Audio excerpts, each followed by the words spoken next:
ഏകീകൃത കുർബാന ചൊല്ലിയില്ലെങ്കിൽ കൈവെട്ടുമെന്ന് എറണാകുളം അങ്കമാലി അതിരൂപതയിലെ വൈദികർക്ക് ഭീഷണി കത്ത്. 15 വൈദികർക്കാണ് ഭീഷണിപ്പെടുത്തിക്കൊണ്ടുള്ള കത്ത് ലഭിച്ചത്.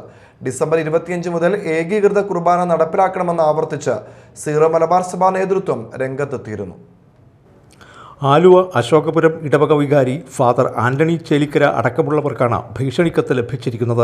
വിമത വൈദികർക്ക് വേണ്ടി മാത്രമുള്ള സമ്മാനമാണിതെന്നും കത്തിൽ ചൂണ്ടിക്കാണിക്കുന്നു. അടുത്ത വർഷത്തെ ക്രിസ്മസ് രാത്രിക്കുള്ളിൽ തന്നെ ശിക്ഷാ നടപടികൾ ഘട്ടം ഘട്ടമായി നടപ്പാക്കാനുള്ള തയ്യാറെടുപ്പുകൾ വിശ്വാസി സമൂഹം തയ്യാറാക്കിയെന്നും കത്തിൽ പറയുന്നുണ്ട്.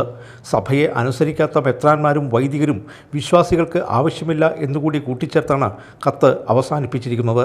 അതേസമയം ഡിസംബർ 25 മുതൽ എറണാകുളം അങ്കമാലി അതിരൂപതയിൽ സിനഡ് നിർദ്ദേശിച്ച ഏകീകൃത കുർബാന നടപ്പിലാക്കണമെന്ന് ആവർത്തിച്ച് സീറോ മലബാർ സഭാ നേതൃത്വം രംഗത്തെത്തിയിരുന്നു. സഭാ തലവനായ മാർപ്പാപ്പയുടെ തീരുമാനമാണിതെന്നും സഭാ കൂട്ടായ്മയിൽ തുടരാൻ ആഗ്രഹിക്കുന്നവർ മാർപ്പാപ്പയെ അനുസരിക്കണമെന്നും വാർത്താക്കുറിപ്പിൽ അറിയിച്ചു. മാർപ്പാപ്പയെ സഭാ നേതൃത്വം തെറ്റിദ്ധരിപ്പിച്ചതാണെന്ന് കഴിഞ്ഞ ദിവസം വിമത വിഭാഗം ആരോപിച്ചിരുന്നു.